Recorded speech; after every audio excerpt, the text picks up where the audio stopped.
Hello, everyone, and welcome to another exciting version of Chip Talks Health. Today, we're going to talk about neuropathy.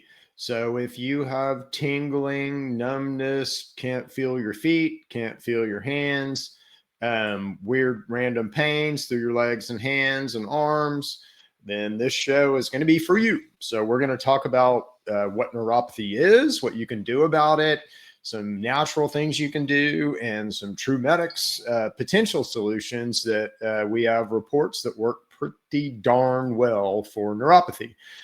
Now, first of all, most of us, or I, was kind of under the impression that all neuropathy comes from diabetes. Well, that's just not true. Okay. So you can have neuropathy if you have hypothyroidism, if you have kidney disease, if you have liver disease. A B12 deficiency will cause neuropathy, or can. A thiamine deficiency, which is B1, can cause neuropathy. A B6 deficiency can cause neuropathy. A vitamin E deficiency can cause neuropathy. Copper deficiency can cause neuropathy. Folate deficiency can cause neuropathy. Interestingly, if you're infected with H. pylori and some other bugs, you're going to have great trouble building B12, absorbing folate, and being able to uptake iron. So 2 out of the 3 on the nutritional deficiencies can be caused by infection. So again, is your neuropathy, does it have an underlying cause? Yes, it absolutely has an underlying cause that may or may not be diabetes. Okay. So, and it could be just nutritional deficiencies. So if you have neuropathy, one of the things that you want to do likely is make sure you're not deficient. So, and that can be done through testing, that can be done through working with us, that can be done through working with your physician. But one of the big first checks is make sure you're not malnourished, right? So what else can cause neuropathy? Alcohol can cause neuropathy. Chemotherapy can cause neuropathy. Antibiotics, believe it or not, can cause neuropathy, but that's extremely rare. There are some antivirals and antiretrovirals that might cause neuropathy, and then heavy metals could cause neuropathy. And then there's some infectious things. So, and I would throw kind of everything in infectious. You guys know me, either malnourished or infected.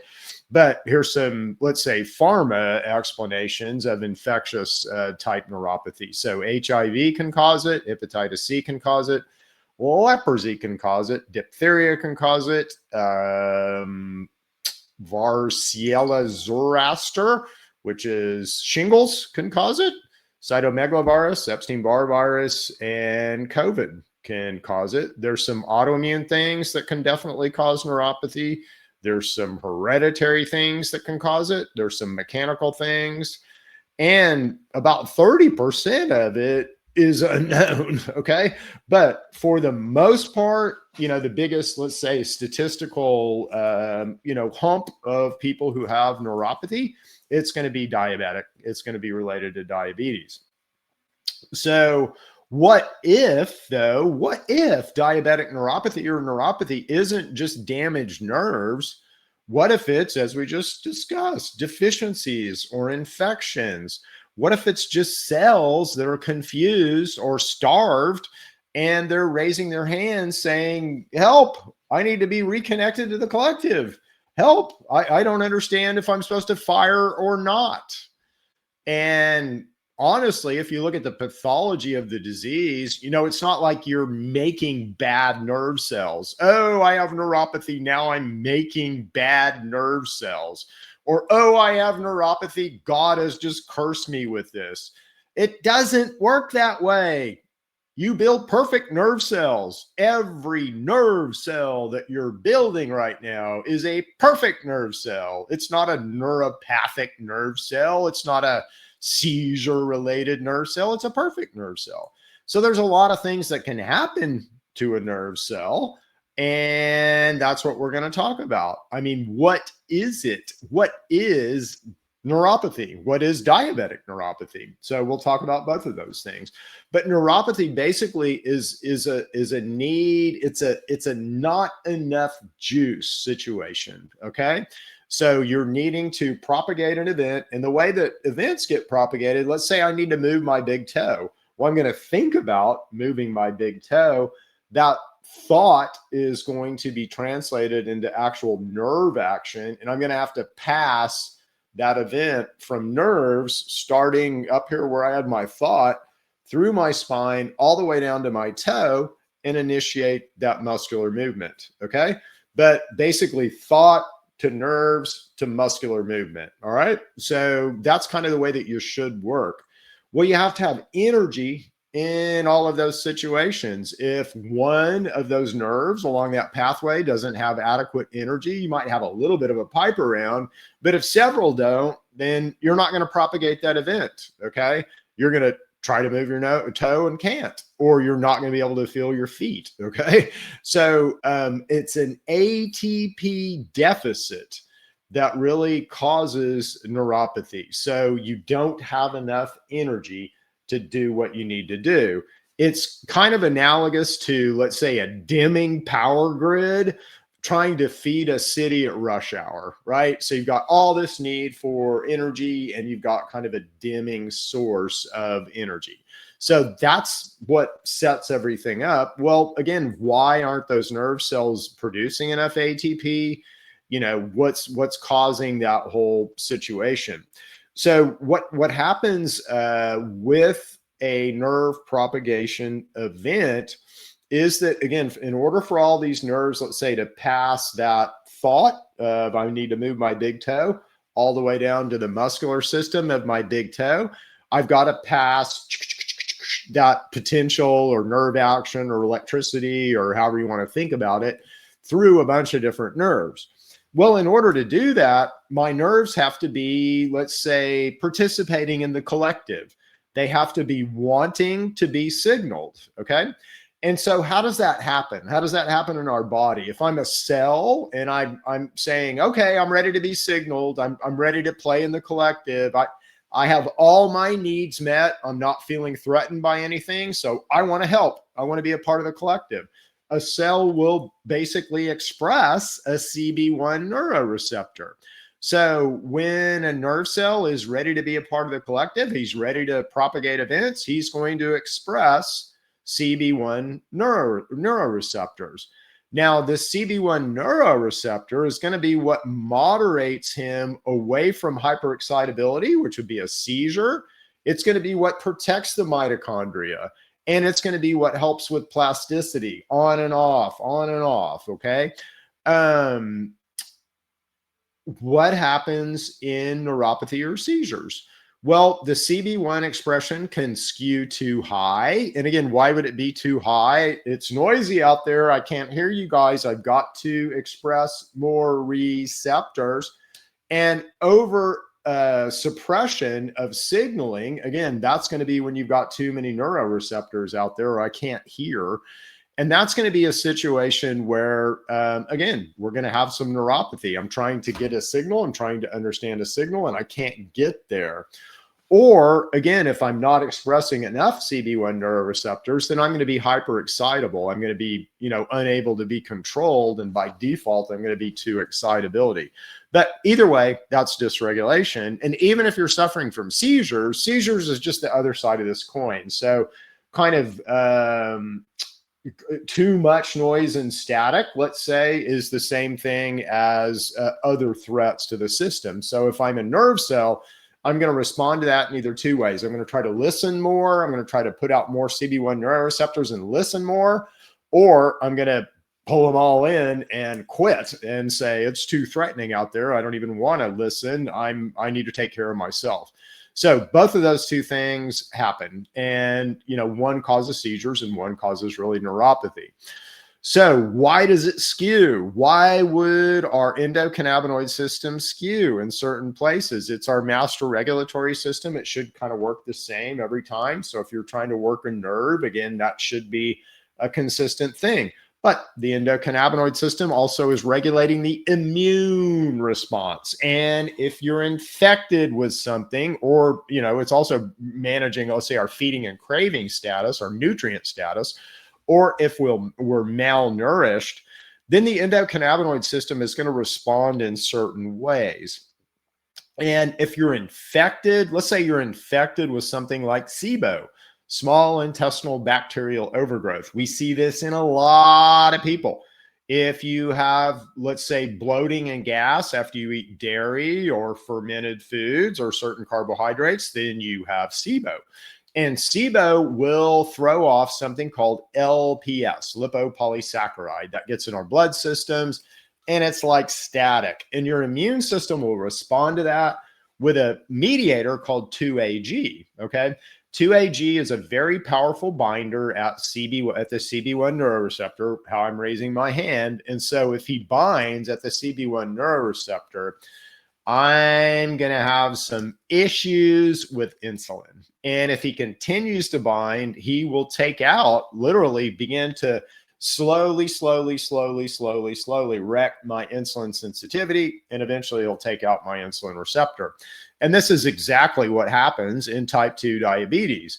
Now, the genesis, the cause might be different in type 2 diabetes. It might not be, let's say, SIBO. It could be a bunch of other different things. And it could be for neuropathy as well. But something is causing a lot of static, let's say, in the immune system, which is causing nerve cells to be concerned. And they're either trying to listen harder because it's so noisy, or they're pulling in their ears, so to speak.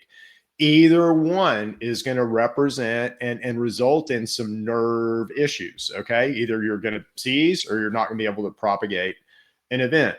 So where does all this start, really? Well, the need for ATP and the generation of ATP happens in mitochondria. With insulin resistance, what happens is these mitochondria begin to leak. So they're not getting what they need. They begin to leak electrons, and that causes oxidative stress, which creates more static and more noise. And again, another reason why I should pull in my CB1 neuroreceptor.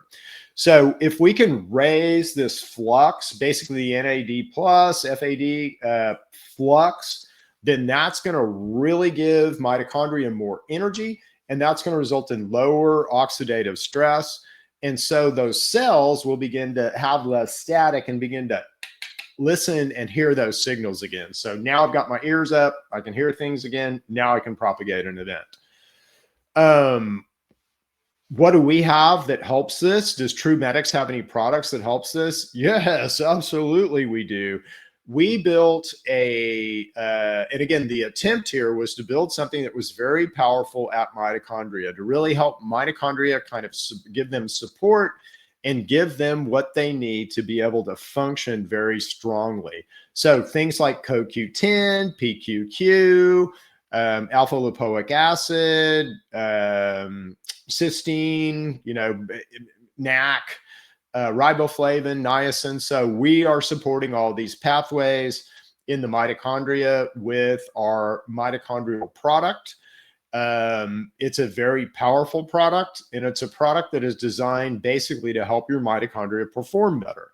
Now, in neuropathy, the underlying cause could be some kind of infection, and that's most likely. So in order to really restore function, we've got to figure out what that infection is. It could also be malnutrition. So there's some aminos that if you're deficient in, you're just not going to signal as well. And it certainly could be that. So we have to kind of fix those two problems, but we also need to bulk up the performance of our mitochondria. So we designed the TrueMedX mitochondrial product, so TrueMedX Mito, to be that bulk up. So he is there to help those mitochondria run better, to give them what they need, to help them perform more efficiently. The other thing that really helps with this is basically lipid, inflammation control. If you are if you're disbalanced, let's say omega-6 over omega-3, and I would encourage you to go back and listen to some of those podcasts because that's a big deal. It's almost the biggest deal in all of this is if I dysregulate you high on omega-6 and low on omega-3, you're going to be hyper-reactive and hyper-inflammatory. So, you know, a little bit of a stimulus is going to cause a whole bunch of noise, like we were just talking about. And again, a reason to pull in my CB1 neuroreceptor. So if we can begin to change that balance with more omega-3s, that basically cuts down on the static. That helps give cells the other side of the equation. So if something happens to you, you need to inflame, but you also need to be able to heal and deflame. So these mediators from omega-3 help give cells those additional resources that we're kind of missing right now. So we're saying 1 to 2 grams of EPA or DHA a day. If you're taking our supplement, we have an omega-3 supplement in TrueMedX. So you need probably 2 to 3 squirts of that a day if you're having this type of issue. Be careful with omega-3 supplements, though. Make sure if you're getting an EPA DHA supplement, it's stabilized. Ours is stabilized, but these guys oxidate real quick, and you don't want to take rancid EPA or DHA, certainly. The other thing that'll help is our Vitality product. So again, this is just an anti-inflammatory product. It's based on turmeric, black pepper, ginger, stuff like that. But it really helps cut down the inflammatory drivers that are kind of behind a lot of neuropathy. So our gut restore product, now, if you look at causes of what could be causing this neuropathy, so again, it could be malnutrition, and that would be omega-3 related, that would be amino acid related, and that would be vitamin related. So we've got to check those boxes. I mean, those are easy boxes to check. Again, just, you know, if you're not sure from your diet, just go out to TrueMedX. We've got an essentials protein powder. We've got a multivitamin, and we have an omega-3 supplement. And again, if you're taking our supplements, I can check those boxes hard. So I know that that's not an issue. But then past that, we need to look at infection. And so what looks to be the driver of a lot of, let's say, type 2 type issues. Now, any of these guys can, let's say, cause enough static in your system to kind of push you over the edge and push you into a type 2 situation. And it doesn't, your weight has nothing to do with this, by the way. I have seen super skinny people, you know, that come in and again, our scanner isn't a diagnostic, but they'll show up informationally as potential type 2. And they're skinny as a rail. So this is not really related to, it can be caused, let's say, by overeating and, you know, obesity type things, but it can also be caused by SIBO. It can be caused by H. pylori. It can be caused by parasites. And again, all of us are infected with these things. All right. So if you want to be safe, let's say, our gut restore product, you know, gets 2 out of the 3. Our deworm product would get the 3rd one, but we have solutions here. So again, 2 major things that I'm looking at that are not related to your neuropathy at all. Okay. So I'm looking at your nutrition. Why? Because if you're malnourished, it is going to relate to your neuropathy. And I'm looking at infection. Why? Because if you're infected, again, it is going to relate to your neuropathy. So if we can check off those 2 boxes as contributing factors, then again, you shouldn't really have neuropathy past that. But if you do, now we can target in very specifically at mitochondria, at basically the function of those mitochondria, because we've removed the pressure, if that makes sense, the pressure caused by malnutrition or the pressure caused by inflammation. We've cleared those. So now we can just focus on the mitochondria. And our mitochondrial supplement called Mito is a good way to do that. So there's some guidance on how to take these products. Again, if you're so inclined, if you have, let's say, the funds to be able to do it, I would throw the book at neuropathy. I would be, you know, taking our omega-3, omega supplement. I would be taking our essentials protein powder. I would be taking our multivitamin. And I think we have that in a package, you know, so you can go out to TrueMedX and you can find that. I think it's called our core nutrition bundle, but you can get a discount if you buy that. And then we got our Mito product, which is separate. We've got our Vitality product, which is separate. So those 2 will also help this whole situation. So what are we trying to do here? We're trying to get the, you know, your body's like a symphony, okay? So it's like a symphony, and every single cell is creating a frequency by his generation of ATP. Again, back to the underlying definition of neuropathy, I'm not making enough ATP, okay, for my, nerve needs, right?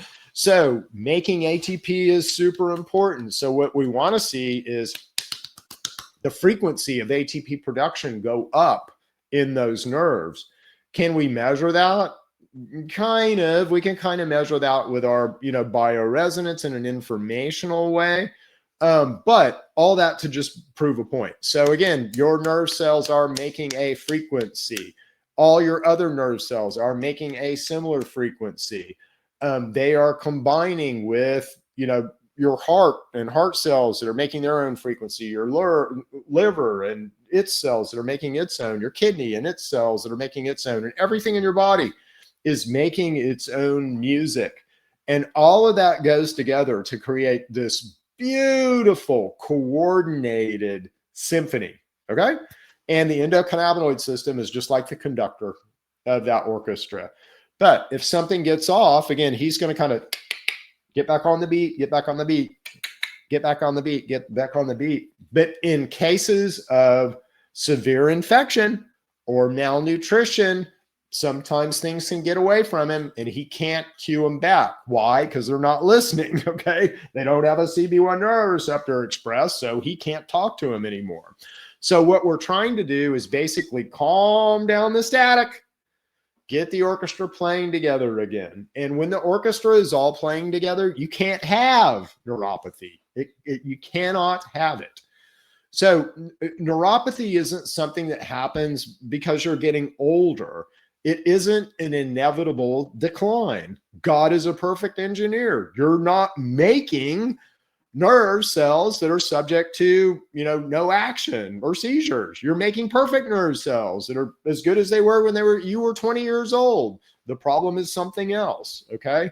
We need to basically nourish the body. We need to get rid of infection, and we need to feed those mitochondria. That is how we get past neuropathy, which is pretty cool. So check out TrueMedX. Look at what we've got out there. Check out Neighborly Wellness. If you're in the area, come in. We can scan you. We can get to the bottom of this. But we have solutions. We have solutions that are different because we understand this in a different way than, let's say, the medical system or most people in holistic health. We've got a template. We've got a system. It works. It works great. If it's not too arrogant, I would say it's God's system that I'm just telling you about. And I'm happy to prove to you how and why I view it that way. Anyway, we'll leave it there for today. We'll see you back next week for another exciting version of Chip Talks Health. See you guys. Hey friends, it's Chip. If you're dealing with things like nerve sensitivity, tingling, or just feeling out of balance, one of the best things that you can do is support your body's master regulatory system, the endocannabinoid system. That's why we created the Daily Ease Bundle at TrueMedX. It's 3 simple tools that work together every day to help you find ease. Comfort tablets, vitality tablets, and calm drops. Together, they're designed to support balance, resilience, and a smoother ride through life's daily stressors. You won't find quick fixes here, just consistent, natural support that helps your body do what it's designed to do. Check out the Daily Ease Bundle at TrueMedX.com and start giving your body that daily foundation of balance.